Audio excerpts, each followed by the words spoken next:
গাছে কাঁঠাল রেখে খাওয়ার মজাটা সবচেয়ে আলাদা। সেই স্বাদ।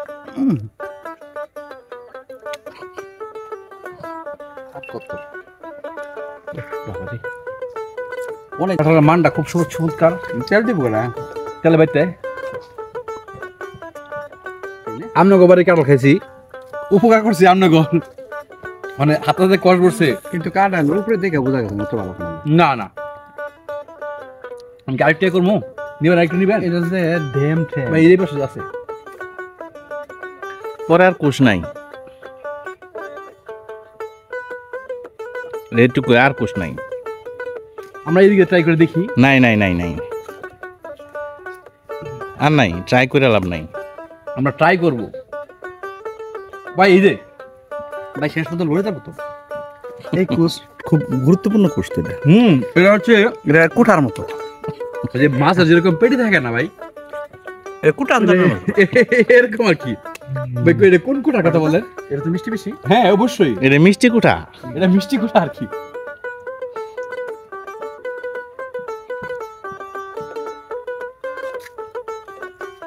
যাই হোক আমরা সর্বশেষ দেখাই দিলাম যে মুতুলি পর্যন্ত। আর তো নাই দর্শক, আর দেখাতে পারতেছি না, এখন আর নাই। আবারও সামনে অন্য কোনো গাছে এরকম অভিযান চলবে কাঁঠালের। আমরা কাঁঠাল খাবো, আপনাদেরকে দেখাবো। কাঁঠালি অভিযান। দৃষ্টিনন্দন আকাশ, সত্যি এই আকাশের দিকে তাকিয়ে থাকলে মন জুড়িয়ে যায়। দুপুরের এই কড়া রোদে ঘন্টা দুয়েক হাঁটার পর দেখা মিলল সেই সম্পদের মানুষদের সাথে, যাদের উদ্দেশ্যে রওনা করেছিলাম। আপনারা হয়তোবা আপনাদের দাদা বা বাবার মুখে শুনে থাকবেন কুচ সম্প্রদায়ের কথা। সেই কুচ সম্প্রদায়ের মানুষদের কাছে আপনাদেরকে আজকে নিয়ে যাব, তুলে ধরব কুচ সম্প্রদায়ের জীবন বৃত্তান্ত।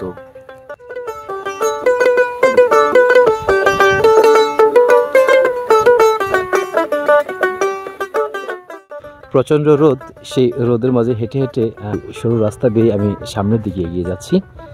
আপনাদেরকে সম্পূর্ণ বিষয় তুলে ধরব।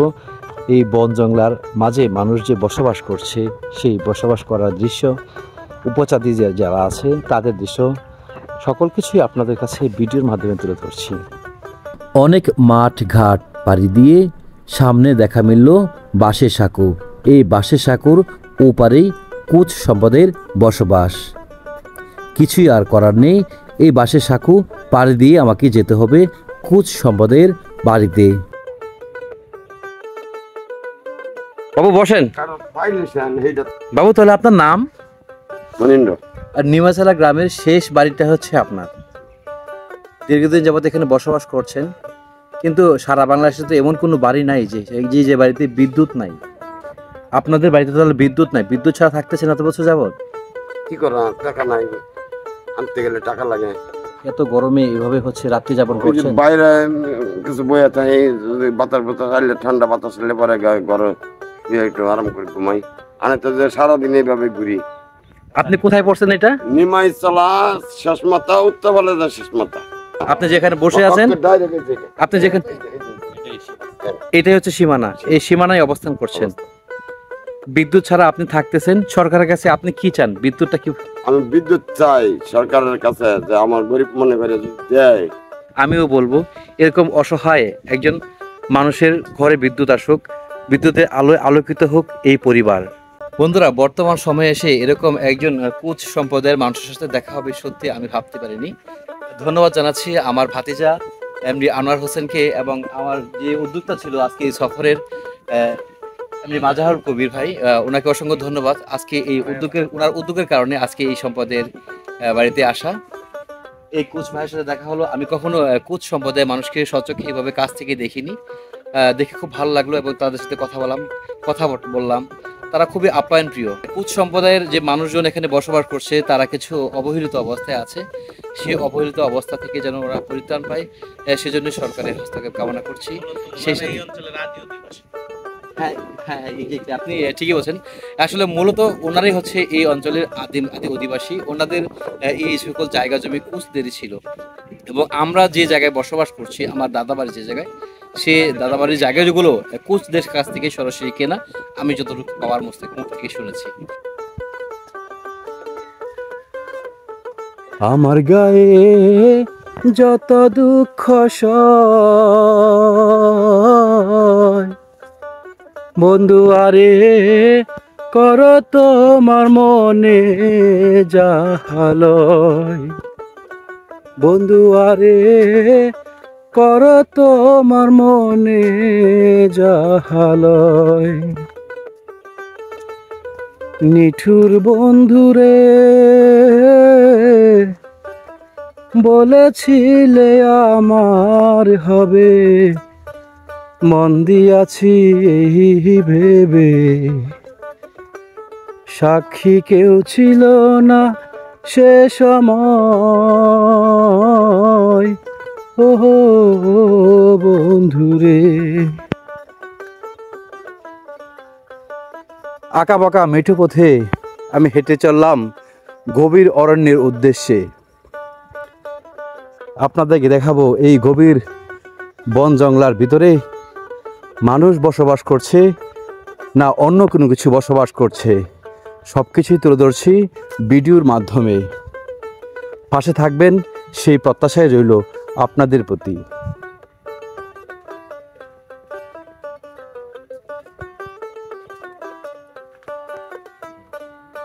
সফর সঙ্গী হিসেবে এই জঙ্গলার ভিতরে অনেকগুলো ছেলেদেরকে পেলাম।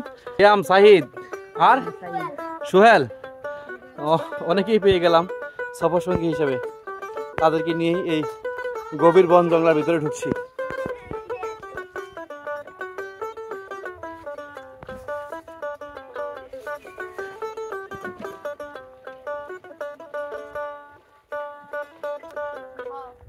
মেয়েদিকে কে লাগাবে? তুমি লাগাবে নাকি?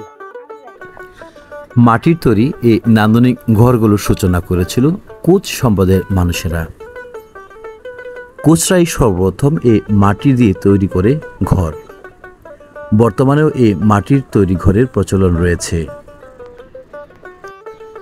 মাটির দেয়াল আর টিনের ছাউনিতে প্রতিটি বাড়ি ঘর।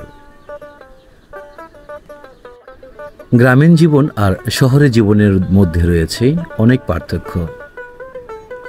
গরু, ছাগল, হাঁস, মুরগি সহ দেশীয় নানান ধরনের শাকসবজিতে ভরপুর গ্রাম এলাকাগুলো। গ্রাম এলাকার মানুষগুলো বিভিন্ন সময় বিভিন্ন ফলের পিঠা বানিয়ে থাকে। কাঁঠালের সিজনে কাঁঠালের পিঠা, তালের সিজনে সুস্বাদু তালের পিঠা। এই তালের পিঠা বানাতে যে মূল একটি উপাদান চাউলের গুঁড়ো, সেটা তারা নিজেই বাড়িতে বানিয়ে থাকে ঢেকির মাধ্যমে।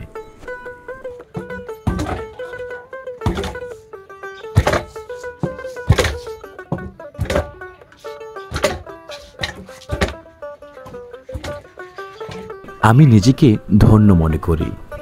আমি এই বাংলাতে জন্মেছি। এই বাংলার চিরাচরিত নিয়ম, বাংলার এই প্রাকৃতিক সৌন্দর্য বিশ্বের যে প্রান্তে থাকুন না কেন, বাংলাদেশের এই জীবন বৈচিত্র্যগুলো আপনাকে মুগ্ধ করে তুলবে। বাংলাদেশের এই গ্রামীণ চিত্রগুলো সত্যি মনোমুগ্ধকর একটি বিষয়। গ্রামের মানুষের ভালোবাসা, আঁকাবাঁকা মিঠে পথে হাঁটা, কখনো কাদামাটি, কখনো শুকনো রাস্তা, রোদ বৃষ্টি ঝড়ে, বিভিন্ন গাছ গাছালি ফলমূলে ভরপুর এই বাংলা। আমি বাংলাদেশের গাজীপুর জেলার শ্রীপুর উপজেলার নিমাচালা গ্রাম থেকে কথা বলছি, শামসুল হুদা সুমন। তুলে ধরছি নিমাচালা গ্রামের সম্পূর্ণ চিত্রগুলো। দেখাবো নিমাচালা গ্রামের মানুষদের জীবনযাত্রা, নিমাচালা গ্রামের প্রাকৃতিক সৌন্দর্য। খাওয়াবেন বাড়িতে গেলে? খাওয়াইলাম। কি রান্না করছে দুপুরে আজকে বাসায়? বাংলাদেশের এই গ্রামীণ চিত্রগুলো সত্যি মনোমুগ্ধকর একটি বিষয়। গ্রামের মানুষের ভালোবাসা, আঁকাবাঁকা মিঠে পথে হাঁটা, কখনো কাদামাটি, কখনো শুকনো রাস্তা, রোদ বৃষ্টি ঝড়ে, বিভিন্ন গাছ গাছালি ফলমূলে ভরপুর এই বাংলা। এই ঘন জঙ্গলার ভিতরে একটি মাজারে দেখা মিলল। আসলে বাংলাদেশের প্রায় প্রতিটি অঞ্চলেই কোনো না কোনো মাজারে দেখা মিলবেই। আপনি যে এলাকায় যান না কেন, যে স্থানে যান না কেন, মাজার পূজারীরা বিভিন্ন ঝুপ জার বা বিভিন্ন অঞ্চলে এরকম মাজার বানিয়ে রেখেছে। দেখতে পাচ্ছেন এই যে একটি মাজার, এখানে আগরবাতি মোমবাতি জ্বালিয়ে। গাজীপুর জেলাটি কাঁঠালের জন্য বিখ্যাত, আর গাজীপুর জেলার শ্রীপুর উপজেলা প্রচুর পরিমাণে কাঁঠাল উৎপাদিত হয়। এই এলাকার মানুষজন দেশের দূর দূরান্তে এই কাঁঠাল নিয়ে গিয়ে বিক্রি করে থাকে।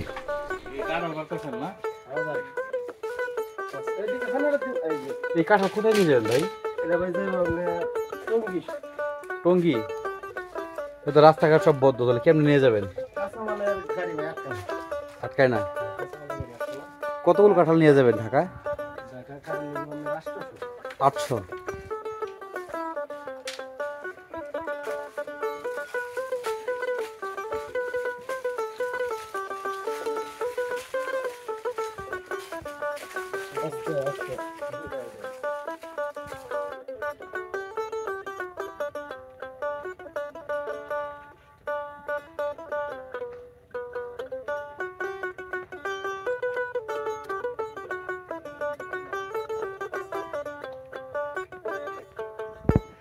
আমি আবারও কাঁচা রাস্তা ধরে সামনের দিকে এগিয়ে যাচ্ছি। সামনে আরও কুচ সম্প্রদায়ের কিছু বাড়িঘর রয়েছে, সেই বাড়িগুলো আপনাদের সামনে তুলে ধরবো এবং তাদের কালচার এবং তাদের রীতিনীতি সম্পূর্ণ তুলে ধরবো আজকের এই ভিডিওতে। আশা করছি শেষ পর্যন্ত আমার সাথে থাকবেন।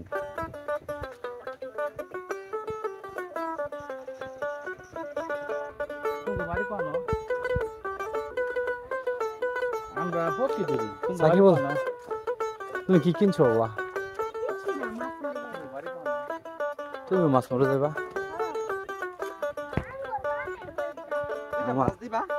ভাইটা গেমে একবার শেষ। মাছ দিবা ভিডিও করে নামাজ পড়তে রান্না আমরা কোন সাতটায় রান্না করি সালা সময় ঠিক তো আর মোটরসাইকেল লাগি বাড়ি এই যে একটা মাছ বাইরে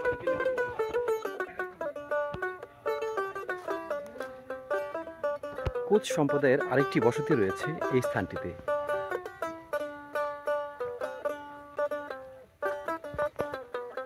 কুচ সম্প্রদায়ের আরেকটি বসত বাড়ি। বাড়িতে কেউ আছেন? বাড়িতে কেউ আছেন গো?